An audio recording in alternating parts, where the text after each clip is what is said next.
Hockey for setting this up again and having a great panel of distinguished coaches and great hockey people tonight to talk a little hockey with our coaches across the state of Massachusetts. And I'd like to introduce the people that are joining us here tonight. First, we have Paul Pearl, the associate head coach at Boston University. We have Jamie Rice, the head coach at Babson University. We have Paul Moore, who's the head of coaching education for Mass Hockey, and also the head coach at Falmouth High School. We have Jared DeMichiel, the associate head coach at UMass Amherst, and we have Brian Eklund, the goaltending coach at Boston University. And so we're going to kind of bounce around a little bit and have a discussion about coaching, about player development, about youth hockey, and also about the some of the athletes that these guys coach at the highest level. And we're honored to have them as part of the call tonight. What I wanted to do is jump in right away here, and just I'm going to put some slides up on the screen for our panel here. And I want to discuss some things right away, guys. And I put the word fun up there because you guys are dealing with obviously older athletes, anywhere from probably the age of 18 up through 24. And sometimes when we're talking with parents and coaches and players, and sometimes the word fun has a negative stigma to it. And I wanted some of you to kind of help us break that down a little bit. Jamie, you've been coaching for a long time. You're head coach at Babson University for 15 years. You coached at a couple other schools before that. I've been around Mass Hockey for a long time as well. Talk to me about what you think the importance of fun is in youth hockey, and not even youth hockey, maybe what you do there at Babson College. Yeah, I would certainly say it transcends youth hockey. I mean, for us at Babson, it should be fun. It should be enjoyable. It's a hard enough game. There's a lot of mistakes that are going to go on. The young men at Babson, kids and youth hockey families, they invest an awful lot of time into it. If it's not something they enjoy, they're not going to get better. Anything that anybody ever does that they don't enjoy, their abilities and performance tend to plateau fairly early. But if it's something that's enjoyable, and I think you're right, as you mentioned, I think fun's been given kind of a bad label. Fun does not mean it can't be productive. Fun doesn't mean it can't be beneficial. Fun does not mean that it's not something that you can work hard at. But I think it's almost become vilified, the word fun in youth sports and college sports. And the fact is, it's a game, it's competition, it's friendships, it's competing, and all that to me revolves around fun. But certainly it's something at Babson we do all the way down to youth hockey teams I coach. Awesome. Paul Moore, you're the coach and education director for Mass Hockey. Talk to us a little bit about the demeanor and the personality of the coach when they're on the ice with especially young athletes. Moorsey, you're on mute right now.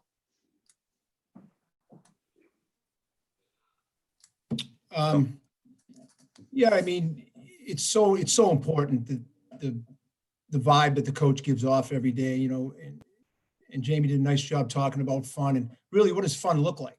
And you as the head coach are out there every day with the kids, and the attitude you bring and your demeanor that you bring every day is what feeds these kids. And I think that setting the culture, making it fun is critical. I mean, I think when it is fun for the kids, they inherently, get a passion for the game. And that's our job as coaches, is to make sure that the kids are having fun and they create a good passion. Jared, tell me a little bit about how you might wrap that into a practice session with your college team.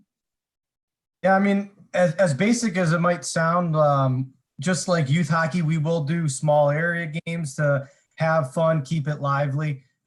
We do it on a daily basis. We do a practice player of the day, and we change up who that person might be. And it might be a guy who blocks a shot or scores a goal, or maybe a guy that's just bringing a ton of energy, a ton of noise.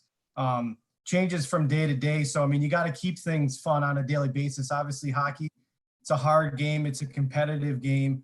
But if you're not having fun on a daily basis, like, you really shouldn't be doing it. And at us for UMass, like from our staff down, we really enjoy what we're doing. It's fun for us. It's fun to compete. It's fun to work hard. It's fun to get better every single day.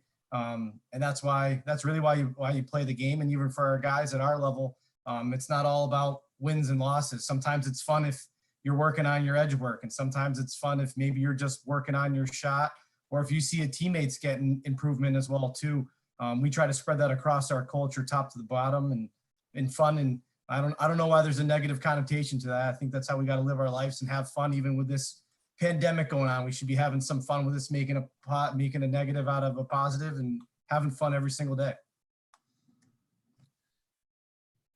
Paul Burrow, talk to me a little bit about age-appropriate culture in your mind. What does that mean when it comes to the coaches on the call tonight that are dealing with different aged youth hockey players? Well, I think that you can't act as if you're coaching in college if you're coaching a squirt team. And, that's a pretty simple statement, but there's certain things that kids need throughout their development as players and as people that might be appropriate, at Babson College, but not appropriate, again, for, some squirt team out there. You talked about fun earlier. I think that the younger they are, the absolute more fun it has to be, because those kids have so much energy and they're so eager to learn. But if you can create a culture in youth hockey where kids are getting better, right? But by getting better, that doesn't mean necessarily learning systems and things, but getting better at puck handling and shooting and scoring and all the fun stuff. I think that that's way more important than someone taking a squirt program and trying to model it after what Boston College is doing. Like, that just doesn't work. Brian Eklund, talk a little bit about age appropriate when it comes to goaltending. Raj, how come goalies are always last here, man? Well, because we'll talk about that offline. Yeah, truth be right. told, Ek, we tried to get you off the call, but that wasn't. Oh, man, unbelievable. No, I mean, with age appropriateness, I mean, it's obviously it's vital to what kids are capable of doing and what they want to be focusing on and what they're doing. I mean, as kids get older, they get bigger strengths as they move along with all of their technique and their strength and how long they can be on the ice and what they can do. So when you're first starting out, I mean, you want this to be something that they want to come back to. I mean, we want to build a culture here in Goalie Nation of getting more kids that want to put the pads on. And especially at the beginning, you want them to be enjoying what they're doing, but also doing things that they want to do. When they first start out, they probably don't want to do power skating in goalie equipment. They probably want to stop pucks. So you start throwing things at them that they want to do, and you build off that. Awesome. I just want to, for the coaches on the call tonight, I want to just touch on this really quickly, because I think it's really important that everybody understand as we move into the upcoming season, understanding what age your athletes at that you're coaching, both on the female and male side, what the focus of your environment and culture should be. Remembering that if I'm coaching young athletes, I'm really not trying to make a hockey player. I'm just trying to build an athlete. I'm trying to build the base. That if I'm dealing with that, that squirt and peewee age kid, that a real big focus is on skill acquisition and touches and repetitions, that playing in small areas and decision-making and all that stuff so critical. So really understanding the science behind what we're trying to get accomplished here in our discussion tonight is really important, and understanding that even the guys on the call, I would say to Jamie, how much time do you spend on skill development with your players at the college level? Well, I think we try to incorporate it into everything we do. We're probably a little bit of an anomaly in that in a typical week for us, we'll only have 1 or 2 drills and everything else is games. And we don't really use the word small area because we play all sorts of different games with variables and restrictions, but all of them have some element of skill. So we don't break out into skill groups or sections or divisions that often, but almost everything we're doing is always involving passing, shooting, deception, individual stick skills, and team coordinated skills. So, I would say we're doing it every day of the year that we're in practice together. Paul, talk a little bit about when you're looking at players, especially here in Massachusetts. Where do you see some of the strengths of some of our athletes here, and what are some of the deficiencies that are pretty common across the board for a lot of the kids here? Paul, you're on mute. Oh, Pearl, right? Yeah. I feel like the state of Massachusetts is obviously pumping out some really good hockey players, and all of us would like them to come and play for us. If I had to look by and large overall, I would think probably the biggest strength would be for those kind of top end guys, because they've been able to spend a lot of time working on their game, working on their craft, etc. And they end up being really, really good college hockey players. Where we lack a little bit in Mass is the depth of the group. And I feel like that comes from maybe an over-reliance on games and not enough development. So when you play games, right, not to give a long answer, everyone wants to talk, but when you play games all the time and start cutting back on the practices as you're looking at your chart here, where you should actually be still working on, developing as a player. If you're just playing games there, the best stay the best.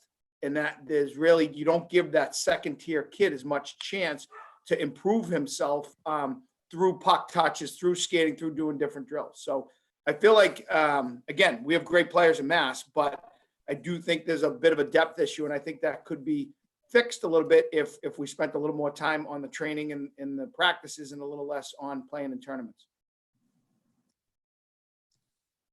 Jared, talk to me a little bit about how the game's played today. You had a pretty special player a year or so ago back, won the Hobie. Such a fun player to watch at the NHL level.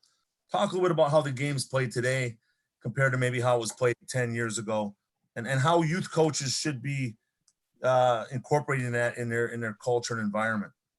Yeah, I mean, obviously the game nowadays is played with a lot more speed. I think there's obviously a lot less clutching and grabbing. Along with the speed, guys have to be strong skaters, not just in straight lines, but agility, edge work, transitioning from forwards to backwards to forwards. I think maybe 10, 15 years ago, you could put a linebacker on ice and he might be able to find himself a role, but now now there's no one like that anymore. Everybody's got to be able to skate. Everybody's got to be able to think it. I think competing for pucks too now is at an all-time high, just because there's less time and space with the game being so fast. But the player that you mentioned there, Cale Makar, who we had for us at UMass for 2 years, obviously he's an elite skater, but also elite compete, elite stick. He also just his willingness to get better, his consistency on that end is unbelievable. So the game now is different than what it was 15 years ago, and I think it's only going to get more faster and more competitive. And I think there's a premium on that. I think for youth hockey, a focus on skating, a focus on skill, a focus on compete. Those are all big things that you should be hitting on a daily basis, but we touched on it earlier. I think you should be hitting on fun and having fun every single day too, and every single practice, because that's the only way you're going to get better. If you dread going to the rink every day, you're not going to get better. Morsey, you and I are old folks, not to throw you in the bus with me, but it's reality. Talk about the positions in hockey and where you think that's headed as you watch the NHL and the upper levels and even college hockey. Yeah, I think what you're referring to, Rogers, in our day in the 70s when they said skate your lane. We certainly don't preach that anymore. We don't teach that. How the game's evolved is it's been amazing at every level. And I'd like to bring it right back down to the youth level where a lot of these coaches are at. And you talked about the age appropriate training. And I think that one of the big problems is everyone's in a rush to play the game. They want to see the game, what they see on TV. And I think you miss those windows of trainability at a young age if you're not focusing on the small area games, the station-based training, and cross ice. And I think to Paul Pearl's point, the depth that he's not seeing in the state is relative to that at the younger ages. I think if we can continue to do a good job at the young age, I think you'll see the skill development come along with it. And I think the rush to do systems, the rush to offsides and face-offs and all those things, I think inhibit the skill development of the kids. And I think that we've been on a great track the last 10 years with the ADM. And, I've seen it at the high school level. There's no better opportunity today, in my opinion, for kids to get better. A lot of these rinks have gyms in them. The off-ice programs that almost every high school program's doing, never mind college. And also that the off-ice is trickling down to the on-ice. And I think it's been a great thing for development. Just want to remind everybody that's on the call that you can go down to the bottom of the screen and you can type in a question for the panel here, and we'll try to get to those as they come in, and if not, we'll get them at the end of the little presentation here. Brian Eklund, talk a little bit about how the game's played today in your position, because obviously that's changed dramatically. I mean, you look at, how the game has changed over the last 10 years. I mean, you can even go even further and say in the last 3 to 4 years, the game is evolving. The speed of the game in front of us is sped up a ton. And because of that, it's putting a premium on being able to think the game faster and be able to read and diagnose the game faster. So we're having to change how we're tactically playing on the rush and in zone plays, all predicated off of this. So, I mean, it's been really, really cool to see how the game and how the players in front of us are being taught and their skill that they're being taught with, and we're having to counteract it. I mean, for years, goaltenders were probably the most coached players on the ice, and very quickly it's being caught up by the players and the forwards and the defensemen. And I think that because of that, you're seeing that next evolution for goaltenders, in which we're starting to have to learn how to play on our feet more. The blocking style of sitting on your knees and being able to fill up space just isn't effective anymore. So the game is evolving at a pretty quick pace, and it's definitely evolving towards skating, thinking, reading plays, and diagnosing. Awesome. This was kind of mentioned a little bit. I think Paul Pearl mentioned it, so I'm gonna ask him to kind of dive in a little bit more.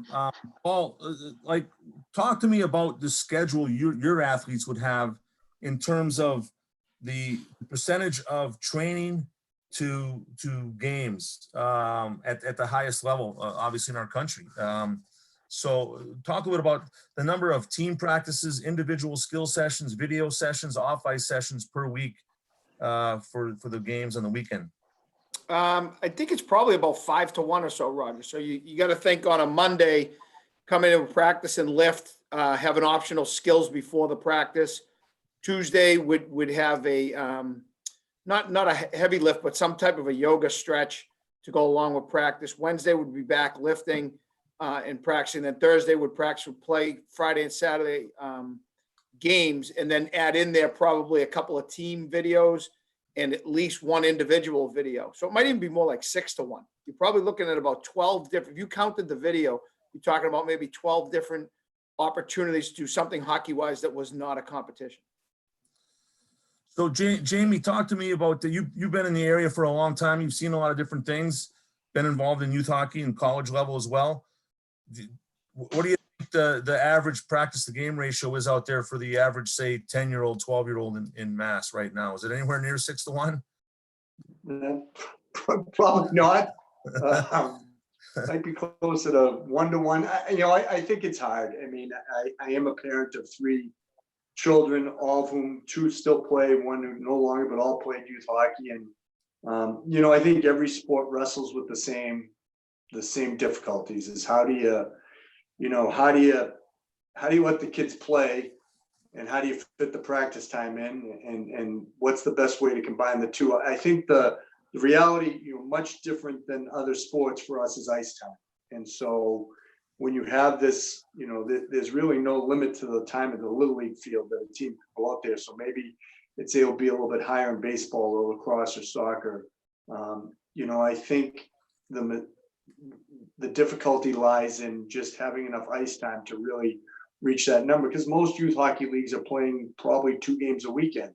And it's somewhat unrealistic to think that a youth hockey team would have 8 to 10 practices in that weekend. So unless we shorten the schedule length, which, then just opens up the opportunity for people to fill in and go to tournaments and hockey night in Peru, or wherever it may be. It's a really difficult thing because we don't have this limitless ability to put kids on the ice for practice. You mentioned that you and Paul Moore are a little bit older, the backyard rink, the outdoor rink. I do think that's why you've seen the number of backyard rinks increase in the last number of years. I think people recognize that, hey, just going out on the ice and practicing, having some fun is a good thing. So I think people are trying. I just think it's a hard thing to do when you have ice time that needs to be rented and a lot of kids who need to be on it. Brian Eklund, we had a question that just popped in, a goaltending question. Yep. Talk about the height, because there's a lot of talk about the height of goaltenders. And you were a tall goaltender, but talk to me about the height the discussion out there.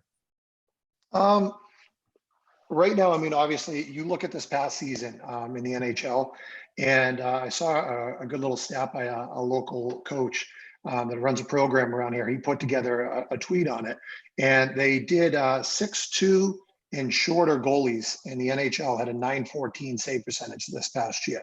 And then 6'2" and above, like actually 6'4" and above, had a .913 save percentage. Do I think that long-term, is it going to be continued to be a height-dominated position? I think there's always going to be a slight bias to it. I do. But do I think that at the end of the day, that means that they're not going to be as effective? I think the game is evolving towards skating. And if you are a 6-foot goaltender that could skate really well and can read plays well, I think that you're going to be very effective. I think that if you're 6'4" and you can do both of those things, you're probably going to have a little bit more of a premium there. I just think at the end of the day, when a youth coach looks out there on the ice and they see little Johnny in the net and his head doesn't hit the crossbar, and then they see Chris gets in the net and his shoulders are at the crossbar, I think that instantly there is that bias that starts even at the youth level that will carry a little bit. Great.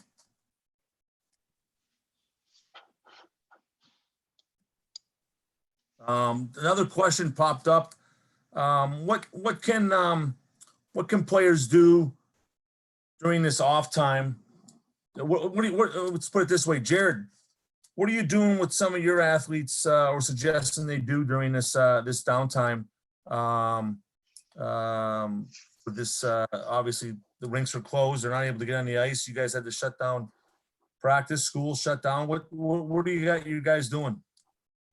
Yeah, we actually see it actually being a positive for our players, where a lot of our guys are trying to put on weight and muscle, and obviously they don't have access to a gym. But we feel like it's a positive for their hips, for their groins, even for their brains, to give them a little bit of break from being in the grind of the rink all day. So our guys actually talk to our strength coach. They have a program right now where they're doing basically just body weight workouts, where it's lunges with body weights, squats with body weights, wall sits, push-ups. I think our strength coach has done an awesome job being creative with our guys, where they're doing different things where they can just use their body weight. With that being said, we have one group of brothers on our team, and they're trying to play different sports right now. I feel like that's so underrated, but I don't think there's anything wrong right now for a youth hockey player. Like shoot a basketball, whatever, hit a baseball, throw a baseball, play catch, play lacrosse, like do something different. I feel like that's super, super underrated these days.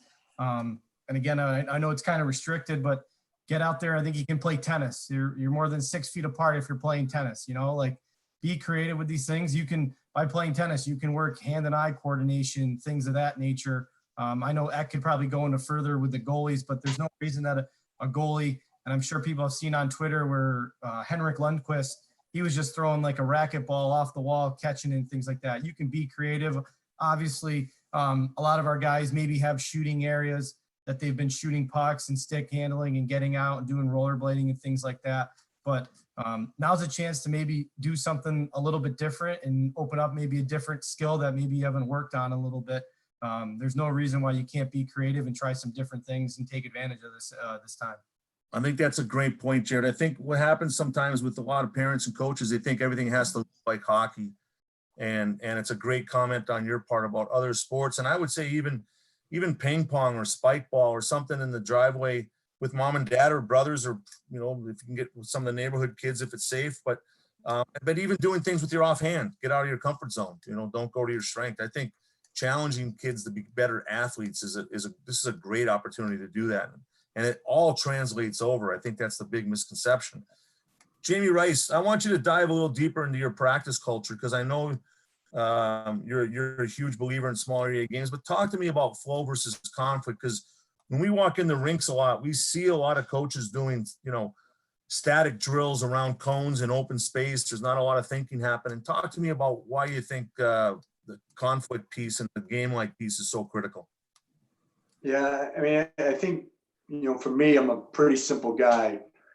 You either have the puck or you're trying to get it back. And both those are usually opposed. You know, if you have it, someone's trying to take it from you. And if you don't have it, you're trying to take it from someone. So, you know, for me, the way I tend to think about the game or view the game, or my observation of it, or my belief is just, it really is all about conflict. And we've actually gone even more, both in youth hockey and in our college environment, to actually conflict against, you know, superior defensive numbers. No longer just 1 against 1, you know, we're as apt to do 1 against 2 or 1 against 3 or 2 against 3 or 2 against 4, because really, I think that's how the game tends to be played right now, is that the defending is so belligerent. It's many times with numbers, people are not afraid to bring a large number of people into, you know, a loose puck, a contested puck situation. So I think conversely, from an offensive standpoint, you want to be able to say, okay, I can play against these numbers and still be able to have some success. But I think really just the essence of the game, you have the puck, when you have it, someone's trying to take it from you. You don't have the puck, you're usually trying to get it, except for the loose or 50-50 puck. You know, you got to find a way to take it away from somebody. So as much as you can compete, conflict, you know, good politically correct word, as much as you can do that in practice, I think it's certainly going to help you. It's something that we try to do every day in every single thing we do. Paul Pearl, talk to me about hockey IQ and hockey sense, and how important you think that is with the athletes you coach, but also having the coaches that are on the call. You know, obviously there's always going to be a huge focus on the players' feet and their skating and on their stick skills. Well, talk to me about hockey IQ and decision-making. I think it's, I mean, the most, obviously, if you can't get up and down the sheet, so skating would still be the most important thing. But I think hockey sense is a close second. And I think the closer you get to the net, the more hockey sense a kid has to have. So I think kind of that smartest guy has to be your goalie, working out to the D, working out to the forwards, because you obviously offensively can break guys down and just have those individual skills.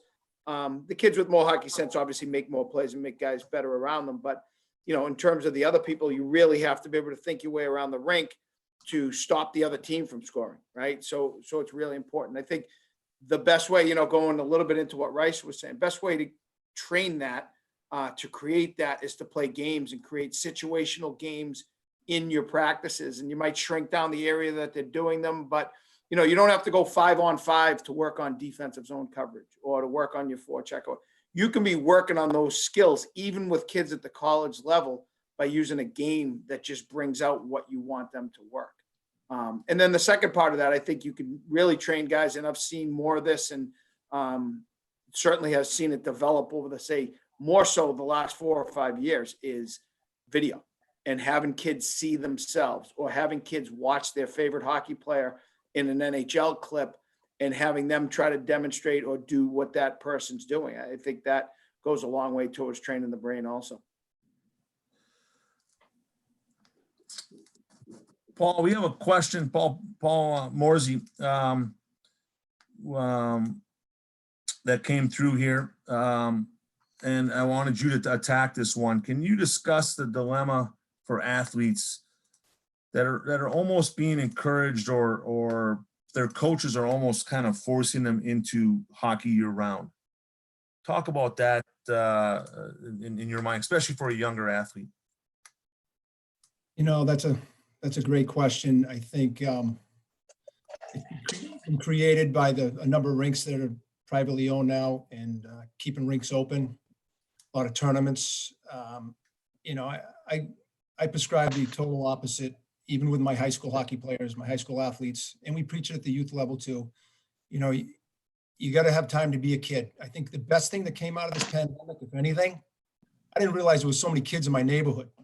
I see them out in the streets. I see them playing street hockey. I see them shooting hoops. It's been an unbelievable phenomenon that it's that free play that where kids learn on their own and there's not a parent in the way and there's not a coach in the way.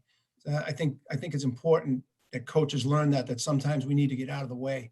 But I think that the year-round piece, I think it's damaging. I don't think you create athletes that way. I think you see a lot of burnout. Youth hockey coaches have a huge responsibility. Their job is to make this game fun and give them a passion for the game. At this point right now, I think the stats are 65% of the kids quit U sports between 14U.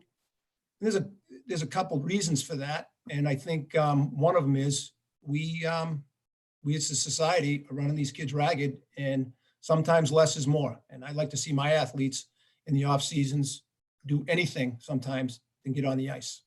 So I think it's a really, really tough environment, especially in Massachusetts. It's a big problem. And I think the parents are the ones that need to make that decision for their kids. Yeah, we kind of have a saying in our group that we don't necessarily mind spring and summer hockey as long as it looks nothing like winter hockey, meaning it's not overcoached, it's not over game focused, not result focused, that it's just fun. It's the pond indoors and guys are just going to the rink to kind of get a skate and have some fun with their buddies.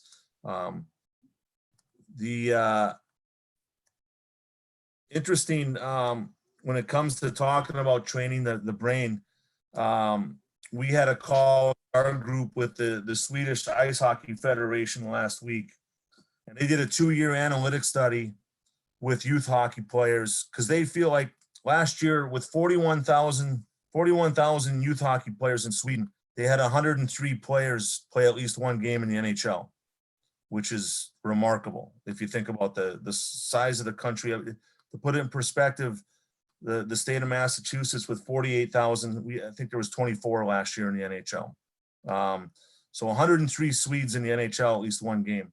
And so what they're doing starting next year in 7 of their regions, and then the following year it's going to be the entire country, is, as you can see on the screen, at 9 and under, they're going to play 3-on-3 in 1/6 of the rink. That's going to be their game format.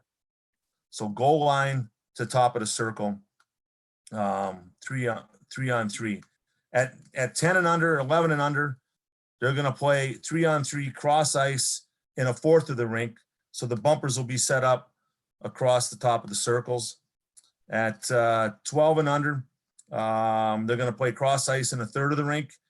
And their 13 and unders and 14 and unders will play a part of the season cross ice, and then they'll play a part of the season 5-on-5 full ice. So the only reason for me showing you this is we still get pushback at 8 and under. These are the countries that we're competing against for gold medals. And Sweden right now is considered the top development country in our sport as far as developing high-end talent. Not saying that other countries don't do a great job, and we do a great job, and the state of Massachusetts does a really good. There's some phenomenal players in the NHL from the state of Mass. But to Paul Pearl's point earlier, could it be deeper? Could the pool be deeper? Could we have more? And the reason for the Swedes doing this is solely because they feel like they're just not creating enough creative game thinkers. So they're trying to put them in a format scientifically that they studied for 2 years that they think will help solve that problem. So just some food for thought as we move forward here. What I want to do now is just get to a couple of the other questions. I wanted to talk to Jared. Talk to me about one of the questions came through, and this might be I don't know, maybe you sent it in. Maybe you and Paul Pearl sent it in. Talk about the importance of assistant coaches and like what the roles, because we walk into a lot of rinks and sometimes we see one person running the practice and the other people aren't really involved. Talk about that a little bit. Yeah, well, for us at UMass, myself and Ben Barr, our other assistant, a big piece of our job is recruiting. That's a large chunk of it. we're on the road evaluating most of the talent. Usually Ben and I piggyback, and we'll both try to see multiple players as much as we can by the NCAA guidelines. Obviously, we never break any rules at UMass like that. But on a daily basis with our team, Ben focuses a lot of time with the defensemen. I focus a lot of time with our forwards. We actually do individual clips. Ben will take all of our defensemen on Monday and Tuesday. I'll take all of our forwards on Monday and Tuesday and go over film. Ben also does a lot of skill development work on a more or less on a daily basis with our players. I do a lot of work with our goalies on a daily basis. And then I also do a lot of work with our penalty kill unit as well too. And obviously the head coach at UMass, Greg Carville, he's more or less the boss, lurking down on things. He's in communication, constant communication with us. But obviously as the head coach, we feel like at UMass, Greg's job's kind of to protect the house, to protect the nest. And it's kind of our jobs to go out and bring in the right people, bring in the right kids. And obviously we represent the program. But it's hard for Greg to run practice and then go on the road recruiting at the same time. Like you can only be in one place at a time. So that's how we more or less operate on a daily basis. Brian, Yes. a little bit about so some organizations might not have the ability to have somebody who's a goalie, played the position or feels super confident about working with the goaltenders. What would you give the advice? Because obviously that position is so critical to our sport. And there's some great resources in our state. I mean, we have some phenomenal goaltending people in our state. Talk about what the average coach, what they can do, some things and some resources that might be out there for them to help with that position on a daily basis. I mean, I think that one of the biggest things that you'll notice that coaches don't understand with goaltenders is the amount of workload that they're under in a practice in comparison to a game. Each practice that a goalie goes through, it's almost like playing 3 or 4 games when it comes to actually playing the physical game itself, the amount of workload that they go through. So, I mean, something that is definitely underutilized is having a second goalie in a practice. You see here and locally in Mass, I mean, it's a luxury if you have a team that has 2 goalies. But I think that there needs to be that stigma of, even at the Pee Wee level, when you have a full-time goalie on your team, that you should have a player or a defenseman be able to get dressed occasionally, to get in the net, to be able to take some shots, to take the burden off that goalie so they can work on things that they need to work on versus being in survival mode for the entire practice. I mean, resource-wise here in Mass, we have a goalie page that we're updating, that we're in the process of updating, that we're going to have a lot of resources here on Mass Hockey on different things, that practice plans and all the like. As well as there's also a bronze and silver clinics that USA Hockey is starting to put on for coaches in order to learn more about their goaltenders. So, I mean, I think that USA Hockey is starting to really turn the corner and starting to do an awful lot for their goaltenders. And I think that we're going to start seeing a lot of bared fruit because of it. I think it's just that at the beginning phases, it's just going to be getting that understanding that it's going to look a little different when you're working with your goalies. I mean, you see it at the NHL level. You're seeing more and more often that there's a third goalie in practices that are hopping on the ice. You see it now at the collegiate level. We have 3 to 4 goalies at every practice that are out there on the ice for us. And a lot of it has to do with just mitigating potential injuries and also giving our guys that need to play a lot of games the rest when they need it. So, I mean, I definitely think that there's a lot that's going to be going forward with it. Paul Pearl, talk a bit about game day coaching. Like, talk a little bit about your philosophy from the bench. How much talking do you do to the guys? What happens on a game day as far as dissecting the game in the moment when the players are playing? I think during the game, you have to be almost coach, like pulling back on the coaching and letting the kids play. If you did a good job in practice, did a good job in video, did a good job preparing them, you know, they should just be able to go. And I think that you make adjustments, you talk to a kid as he comes off the ice, you show a quick clip in between periods, maybe, but for the most part, you're just there trying to maintain, make sure the forward lines are changing quickly, defensemen are matching up with the right groups. But I think that's the beauty of hockey. It's kinetic and chaotic. And if you have your guys prepared, you know, it's you against them, and you let the guys kind of go after it. I think, you know, this is just my own opinion, and people, I think that the more you have to coach on games is kind of, you're probably not doing enough in practice or doing enough in the video, or you're just a control freak and you're trying to tell guys skate left, skate right. But I don't think that that's beneficial to our game. You know what I mean? I don't think anybody's telling Sidney Crosby, you know, where he should cross over or where he should do a spinorama or anything like that. And I feel like at the younger levels, you know, you go into rink sometimes, and I hate this. This doesn't need to come off as preachy. I mean, it's unbelievable. Every single person that's on this call, they're trying to get better at coaching and stuff. But like screaming from the bench at everybody all the time, it does no good. You know, it doesn't. John Calipari can do it in college basketball. That's about it. Like most sports, just sit back, let the kids play a little bit. And I feel like that's all the way up to the NHL. You watch those NHL coaches, they'll zoom in on the guy when he's swearing at the ref so they can catch the F-bomb. But for the most part, those guys, they just sit back and let their guys play. And I think the more you do that, the better kids get. Roger, Jamie can I Rice. take a shot at that? Absolutely. Paul made a great point about coaching from the bench. And I think that from a youth hockey standpoint, you see a lot of that. And I think that the assistant coach's role, the head coach's role that you talked about earlier, it's so important that the head coach at youth hockey delegates to his assistant coaches for a couple of different reasons. And one is we try to tell our guys, coach your bench, don't coach the ice. I think it's, that was explained to me a long time ago, and it was great advice. And when you start coaching the ice, it doesn't work. A, the kids can't even hear you. And B, if you have a good bench management system at the youth hockey level, let's face it, everyone standing behind that bench, 99% of them are a parent. And we can't do this without them. And I think that parents of kids on the team, if they can delegate to that assistant coach and have a good system of, you know, who's talking to your kid? Do you let your assistant coach do it, or do you do it? It's things that can make your season go much better. And I think that, and kids can see that.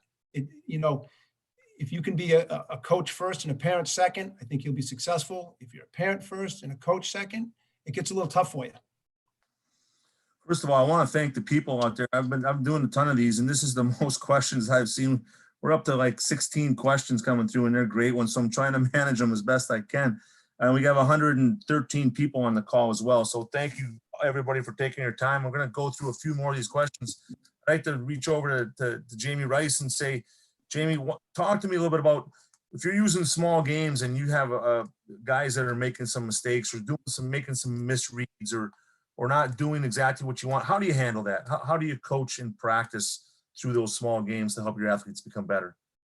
I think the real benefit of the games in practice, different games with variables, is that there's, you know, probably 10 teaching opportunities for each player in each game. So what we do is either myself with one team and our assistant, or both assistants with the two teams. You know, we use just two colors in practice, green and gray. So every time the guys are coming back, they can get some feedback, and it's not always negative. It'd be like, hey, that was a great play there. You found a late guy. Hey, that was a great play there. You supported the puck away. Hey, that was a great play there. You found a good seam to attack. And I think it's that opportunity. The game teaches best. So the more the kids are experiencing, the more they're doing, the more it's becoming ingrained in their abilities a little bit. And the greater the opportunity you have to teach. I mean, nothing's worse than having someone be lectured to. You know, coaching to me is not standing at the whiteboard drawing up a drill. Coaching is helping players get better. Coaching is helping players reach their ceiling. So when you have the games going on in practice for us, there are limitless opportunities to coach and to teach and to help them improve it. And we even try to have the coaches bring whiteboards out there with them. So they have some real feedback. They just did something, just experienced something. Maybe they had success, maybe they failed. You can show it to them. Everyone learns a little bit differently, but I just think games present so many opportunities, more so than the last thing we want in a game is for our guys come back to the bench, say, coach, he wasn't standing where you said he would be. You know, you're right, he wasn't. So you got to be able to figure it out. And that's why we use those a lot. And I think there's just great opportunities. If you are dialed in as a coach, if coaching to you is not blowing the whistle or going to the whiteboard, if coaching to you is helping players reach their ceiling, games, small area games, games with constrictions, they offer a tremendous opportunity to coach. Excellent. So there's a question here that I'm just going to jump on here real quick, and that is that how important is the competition piece in terms of likability, skill-wise for young kids? I would tell you probably the biggest misconception that I see for a lot of coaches and parents is they think that competition is going to drive development at a young age, and I will tell you that what I've seen over especially the last 10 years of doing this with USA Hockey is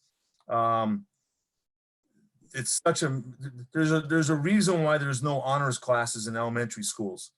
And that's because what we deliver to the weakest and the strongest at a young age is exactly the same. We're just building a foundation. We're building a house so we don't have to do a renovation 10 years later because they're deficient. And so, I think it's important for people to understand there will come a time where competition is going to be important, but it's not at 8, 9, and 10, 12 even. That's up around 13, 14, 15. But I think a lot of people they're looking for, playing with the best against the best on a consistent basis. And that's not going to dictate your child's standing as a player down the road. What's going to dictate it is what's happening on a daily basis when they go to the rink for practice. Are they getting touches, repetitions? Are they having fun? Are they building passion? Do they want to play the sport long term? So there's so many other factors than who I'm playing with and against at a young age. I think it's just a huge misconception. I'd like to reach over to Jared for another question that popped up.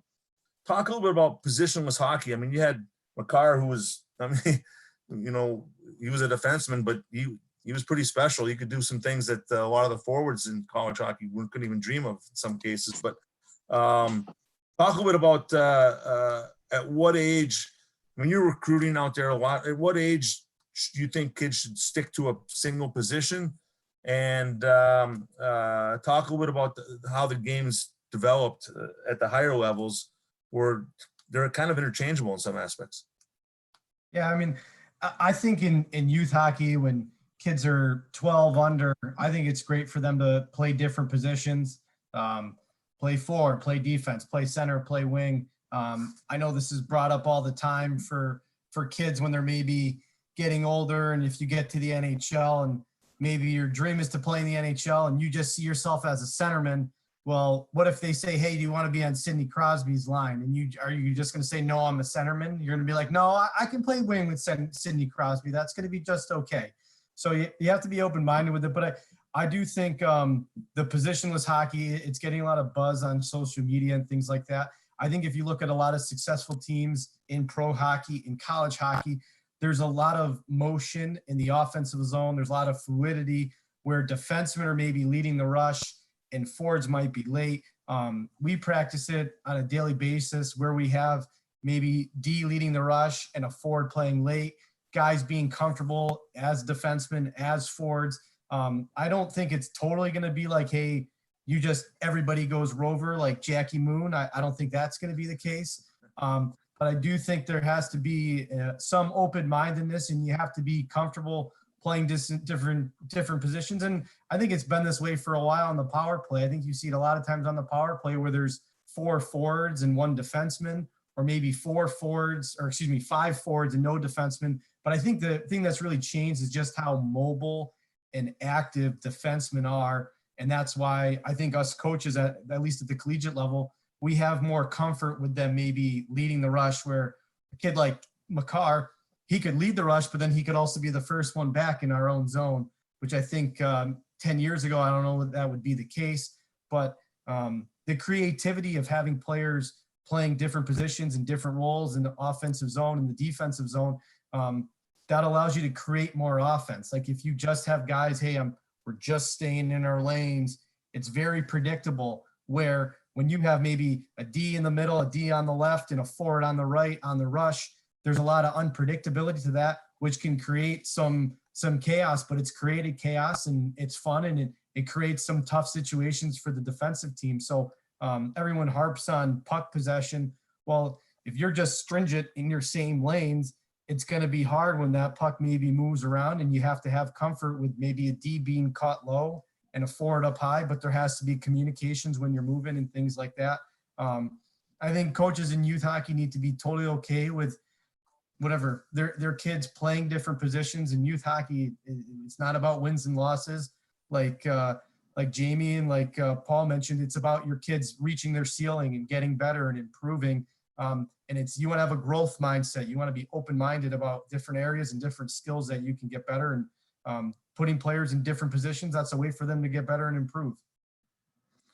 Great. Yeah, we crunched some numbers 2 seasons ago, and I think 3/4 of the way through the Division I college hockey season, 25 out of the 60 Division I college hockey teams, almost 50%, the leading scorer in the team was a defenseman. So that certainly wouldn't have been the case back in my era or anywhere near it.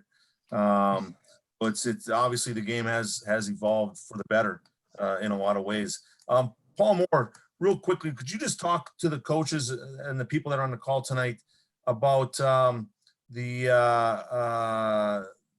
resources that Mass Hockey has and USA Hockey has, not only for coaches, but for parents and for athletes as well? And then where would you find some of that stuff? Yeah, we have USA Hockey, Mass Hockey. We have a great app where all the resources are at, and you can get that on the USA Hockey website. The libraries are all there. All the resources are there for practice planning. You don't even have to worry about a practice plan the entire year, whether you're an 8U coach or a 14-year coach. It's all laid out for you on the USA Hockey app. It's easy to access, and it's some really, really great tools that they offer. And I think if you go to Mass Hockey's website, there's been a ton of webinars that have taken place with USA Hockey and with Mass Hockey and all over the country, actually. And I know, Elizabeth Cohen, who's helping run this meeting tonight, has done a great job of putting a ton of information on the website that you can go back and watch and pick up some good stuff. And I know she's also, if you look at the chat room, there she is. If you look at the chat room, you'll also see she's been downloading some links to some resources as well as we've been talking here tonight.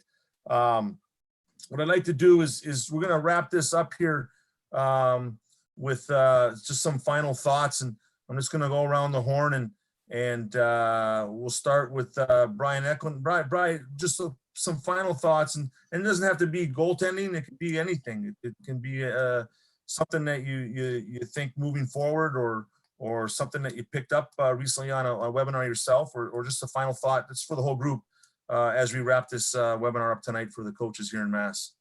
I mean, obviously in this day and age, with all of that's going on around us, I think that just in general, we need to find a way to find positives out of it. And I think that there's a lot of these young kids we're finding right now have a real passion to want to get back on the ice. And that because of it, and we've almost forced this time off, all of these kids have been forced upon it, that you're going to see these kids itching to get back out there, and their bodies are going to be refreshed, and they're going to be willing to do the extra miles, and just make sure that we're doing the right thing by them when they get back on that ice, and we're working on getting them better versus just running them ragged again. Jared.